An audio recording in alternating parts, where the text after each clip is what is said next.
Sam Walton.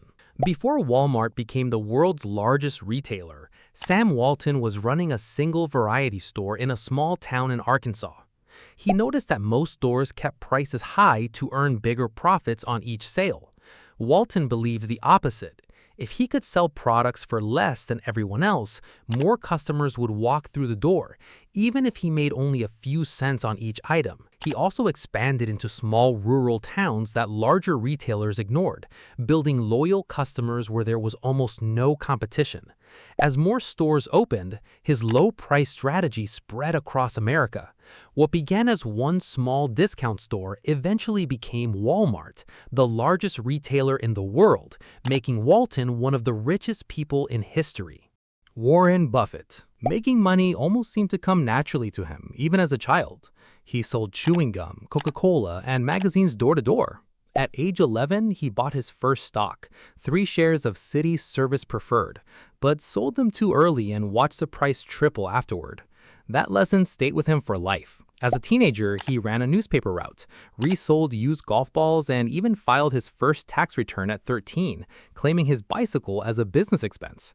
By 26, he was managing his own investment partnership out of his house. Instead of chasing quick profits, he spent decades buying great businesses and holding them for the long term. That patience, combined with the power of compound growth, eventually turned him into one of the wealthiest investors the world has ever seen. Howard Schultz. Growing up in public housing in Brooklyn, New York, money was always tight. His father worked a series of low-paying jobs that offered little security, and when he was injured on the job, the family was left without income or health insurance. Those experiences shaped his view of how workers should be treated. After college, he worked in sales before joining a small coffee company called Starbucks. During a trip to Italy, he noticed how cafes were more than places to buy coffee, they were gathering places where people spent time together. He believed Starbucks could bring that experience to America.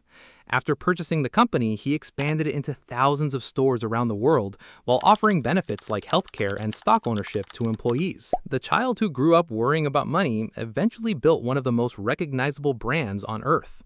Shahid Khan. Arriving in the United States from Pakistan at the age of 16 with only a few $100s and a suitcase, he had to figure things out fast. To support himself, he washed dishes for a little more than minimum wage while studying engineering at college. He eventually took a job at a small auto parts company called Flex and Gate, where the bumpers were being built by welding together as many as 15 separate pieces. Slow, heavy, and expensive.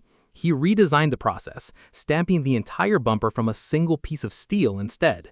It became a genuine breakthrough for the industry, but when he left in 1978 to start his own company, Flex and Gate sued him for stealing trade secrets. With almost no money, he hired the cheapest lawyer he could find and fought the case largely by himself, researching late at night in his old college's law library.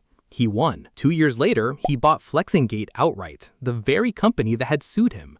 Decades later, he expanded beyond manufacturing by purchasing the NFL's Jacksonville Jaguars and England's Fulham Football Club. Ralph Lauren.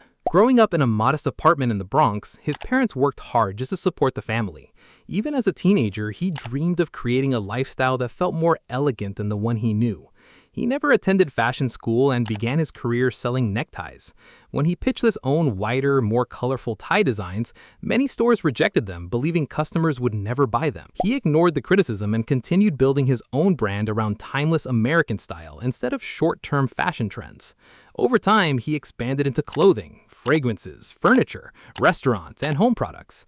What started with a simple collection of neckties eventually became one of the most valuable luxury fashion brands in the world. Leonardo Del Vecchio. Hardship shapes his life from the very beginning. His father died before he was born, and because his mother could not afford to raise him, he spent much of his childhood in an orphanage. As a teenager, he worked in factories producing metal tools before learning the craft of making eyeglass frames. Instead of remaining an employee, he opened a tiny workshop in northern Italy with the goal of producing higher quality eyewear. He slowly expanded from manufacturing frames for other companies to owning famous eyewear brands himself. That business became Luxottica, the company behind brands like Ray-Ban and Oakley, as well as eyewear from many luxury fashion houses. The orphan who grew up worrying about money eventually built one of the largest eyewear empires in the world. John Paul DeJoria. Homelessness struck more than once while he was trying to support his young family. At one point, he and his son were living in a car because he could not afford rent. To survive, he collected empty bottles and took whatever work he could find. With a modest loan, he partnered with hairstylist Paul Mitchell to launch a line of professional hair care products. They couldn't afford advertising, so he personally visited salons selling shampoo one bottle at a time. The company slowly earned a reputation for quality, and sales continued to grow year after year. He later co-founded Patron Spirits, creating another hugely successful business. His fortune was built through persistence, proving that repeated setbacks did not have to define the rest of his life. Do-Won Chang. Moving from South Korea to the United States in search of greater opportunity, his first years were far from easy. He worked as a janitor, pumped gas, and served coffee, often working multiple jobs while saving every dollar he could. During that time, he noticed that many successful clothing store owners had built thriving businesses by responding quickly to changing fashion trends. Using his savings, he and his wife opened a small clothing store in Los Angeles.